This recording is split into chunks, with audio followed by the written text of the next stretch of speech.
عصمت جرأت و ہمت کا ہے اظہار، سیدھی بات روایات صحافت کا علم بردار، سیدھی بات۔ ناظرین گرامی السلام علیکم ورحمۃ اللہ وبرکاتہ۔ سیدھی بات کے تازہ ترین پرائم ٹائم میں آپ لوگوں کا استقبال ہے۔ ناظرین گرامی، میں انصار عزیز ندوی اس وقت روایت سے ہٹ کر کے ایک اور الگ موضوع پر گفتگو کرنے جا رہا ہوں۔ ہمانشو کمار ایک بہترین تجزیہ نگار، تنقید نگار ہیں۔ اکثر ان کی مختلف ویب سائٹس میں ہندی اور مختلف زبانوں میں شائع ہوتی رہتی ہے مضامین۔ اس بار انہوں نے ایک بہترین انداز میں تاریخ کے حوالے سے ایک سوال کرنے کی کوشش کی ہے کہ آخر بھارتیہ مسلمانوں کا قصور کیا ہے، حال میں جو اس وقت ہو رہا ہے بھارت میں، اس بات کو لے کر کے تاریخ کے حوالے سے مغل دور میں مسلمانوں کا کیا حال تھا، دلتوں کا کیا حال تھا، ان ساری چیزوں کو سمجھانے کی کوشش، اور یہ بھی کہ کیا اگر اتنے سال مسلمانوں کی حکومت ہونے کے باوجود شریعہ کو لاگو نہیں کیا۔ یہ ساری چیزیں میں تفصیلات کے ساتھ آپ لوگوں کے سامنے رکھتا ہوں۔ اس سے پہلے آپ لوگوں سے درخواست ہے کہ جن احباب نے ہمارے چینل کو سبسکرائب نہیں کیا ہے کر لیں، ہماری ان ویڈیوز کو دوسروں تک پہنچانے میں ہماری مدد کریں، لنک کو شیئر کریں۔ ادارے کی مضبوطی، ناظرین گرامی آپ لوگوں کی مضبوطی، آپ جانتے ہیں کہ آپ کو کرنا کیا ہے، نیچے اس کی تفصیلات ہیں۔ ناظرین گرامی، ہمانشو کمار لکھتے ہیں، دنیا بھر میں ملکوں کے اندر تشدد کے واقعات رونما ہوتے ہیں، ملکوں کے درمیان جنگیں ہوتی ہیں، جنگیں خود بخود نہیں ہوتی، جنگیں کروائی جاتی ہیں۔ گاندھی کی مانے تو جنگ کی دو وجوہات ہیں، ہماری نفرت اور لالچ۔ گاندھی کی بات اس لیے بھی درست معلوم ہوتی ہے کہ ہم نے اپنی آنکھوں سے دیکھا ہے کہ دنیا میں جو جنگیں ہوئیں وہ یا تو سامراجی لوٹ مار کے لیے تھیں یا پھر مذہبی منافرت کی وجہ سے۔ فرانسیسی، ولندیزی، ڈچ یا انگریزی ساری دنیا میں خام مال یا سستے مزدوروں یا بازاروں کی تلاش میں جاتے تھے۔ وہ نئے نئے ممالک پر قبضہ کرتے تھے، وہاں سے کپاس، مصالح، ریشم، سونا، لکڑی یا دیگر بیش قیمتی اشیاء لوٹتے تھے۔ کئی دہائیوں تک افریقہ سے آدیواسیوں کو غلام بنا کر انگلستان، امریکہ اور یورپ لے جانے کا سلسلہ جاری رہا۔ ان ملکوں کے تاجروں نے اپنے ملکوں کی فوج کا استعمال دوسرے ممالک کے خلاف اس لوٹ کو کامیاب بنانے کے لیے کیا۔ ہندوستان بھی 250 سال تک اس لوٹ مار اور غلامی کا شکار بنا رہا۔ اسی سامراجی لوٹ سے پہلی جنگ عظیم کا ظہور ہوا، اور پہلی جنگ عظیم کے پیٹ سے ہٹلر اور مسولینی پیدا ہوئے۔ جنگ کی شکست کا بدلہ لینے اور خود کو برتر نسل سمجھنے کی نفرت انگیز سوچ سے فاسزم اور نازیزم نمودار ہوا، اور اسی میں سے دوسری جنگ عظیم کا بھی ظہور ہوا۔ انگریزوں نے ہندوستان سے خام مال لوٹنے کے لیے اس کو اپنی کالونی بنا کر رکھا۔ ہندوستان کو اپنا غلام بنائے رکھنے اور اپنی سلطنت کے خلاف بغاوت کو کمزور کرنے کے لیے انگریزوں نے ہندوستان کے ہندوؤں اور مسلمانوں کو آپس میں بانٹ کر رکھنے کی چال بازی کی۔ اس کے لیے انگریزوں نے ہندوؤں کو مسلمانوں کے خلاف اکسانے کی خوب چال چلی۔ ایک تو انگریز یورپ میں مسلمانوں کے خلاف جنگ لڑ چکے تھے، اس لیے وہ مسلمانوں کے خلاف تعصبات سے بھرے ہوئے تھے، یعنی دشمنی پہلے سے تھی۔ دوسرا، ہندوستان میں مرہٹوں، سکھوں، راجپوت بادشاہوں کو اپنے ساتھ ملانے کے لیے بھی انگریزوں نے مسلمانوں کو دور رکھنے کی پالیسی اپنائی۔ انگریزوں نے ہندوؤں اور مسلمانوں کے درمیان نفرت بڑھانے کے لیے فرضی تاریخ لکھنی شروع کر دی۔ برطانوی مورخ جان اسٹورٹ مل نے ہندوستان کی تاریخ کو 3 حصوں میں تقسیم کیا۔ پہلا ہندو دور، دوسرا مسلم دور اور تیسرا برطانوی دور، جبکہ ہندوستان میں کوئی ہندو دور تھا ہی نہیں۔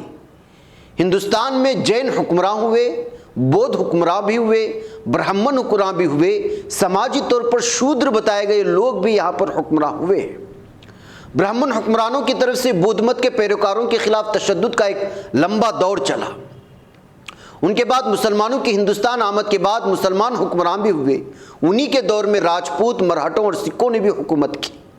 حکمراں بھلے ہی مسلمان تھے، لیکن ہندوستان میں کبھی اسلامی حکومت نہیں رہی، کبھی شریعت نافذ نہیں ہوئی، بلکہ منسمرتی کی بنیاد پر ذات پات کا نظام ہی جاری رہا۔ لاکھوں شودروں نے مساوات کی تلاش میں اسلام میں پناہ لی، لیکن کسی بھی مسلمان حکمراں نے منسمرتی پر مبنی برہمن نظام پر کوئی پابندی نہیں لگائی۔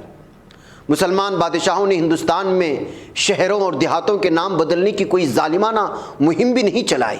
رامپور اور سیتاپور جیسے نام اپنی جگہ پر قائم رہے۔ ब्राह्मणों और दूसरे हिंदुओं की आबादी उतनी ही बनी रही। तलवार के जोर पर उनको मुसलमान बनाने के लिए कभी कोई ज़बरदस्ती की मुहिम नहीं चलाई गई।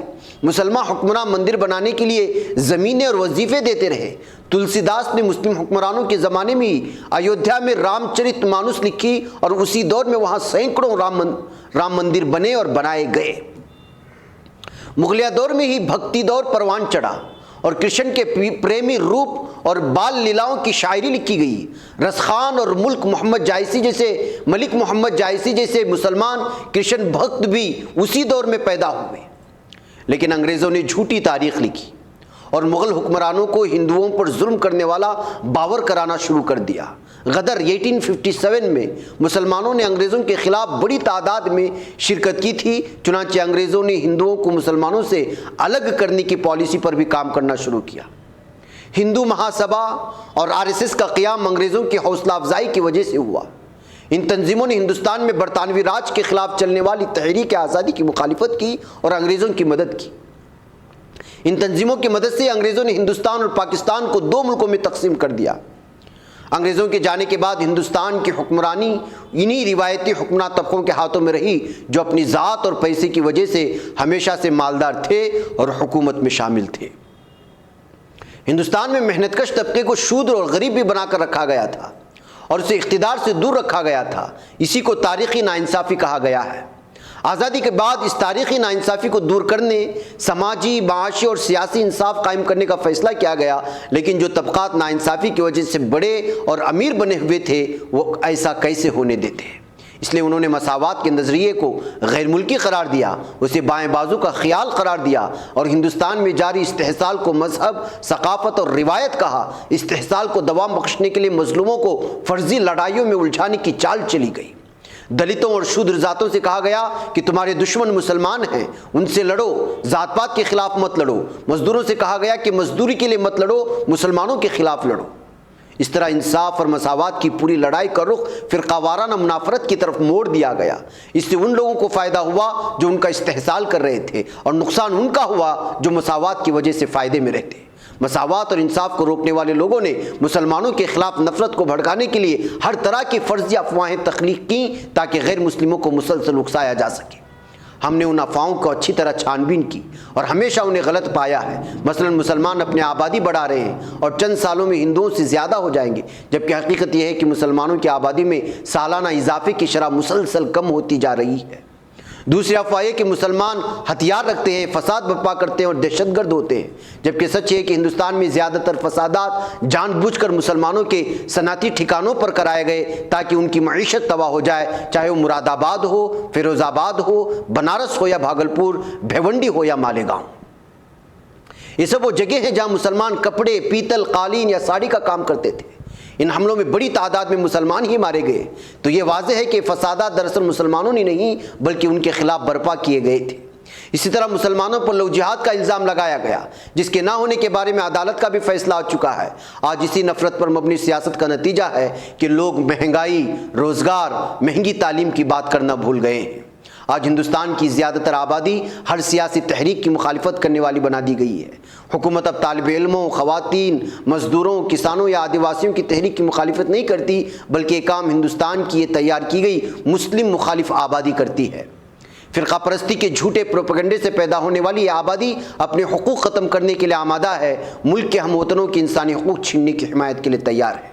शहरियों को सोचने समझने वाला शहरी ना बनाकर उसको फसादी हुजूम में तब्दील करना इस दाएं बाजू की सियासत की एक सोची समझी चाल है, जिसमें वो काफ़ी हद तक कामयाब भी हो चुके हैं।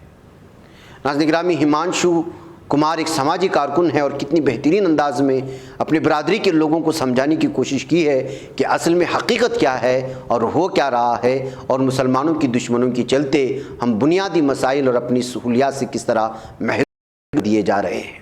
बहकैफ नाज़रीन गिरामी, मुझे यहाँ पर इजाज़त दें, इंशाअल्लाह फिर आप लोगों से मुलाकात होगी। अस्सलामु अलैकुम रहमतुल्लाहि व बरकातुहू। नहीं बच पाता है कोई सहाफ़ी की निगाहों से, मिलाता है ये लोगों को मोहब्बत की पनाहों से। करम और दर्द मंदी का ہے ایک سنسار سیدھی بات، عظیمت جرأت و ہمت کا ہے اظہار سیدھی بات، عظیمت جرأت و ہمت کا ہے اظہار سیدھی بات۔ یہ چینل حق نگر بن کر کچل دیتا ہے فتنوں کو،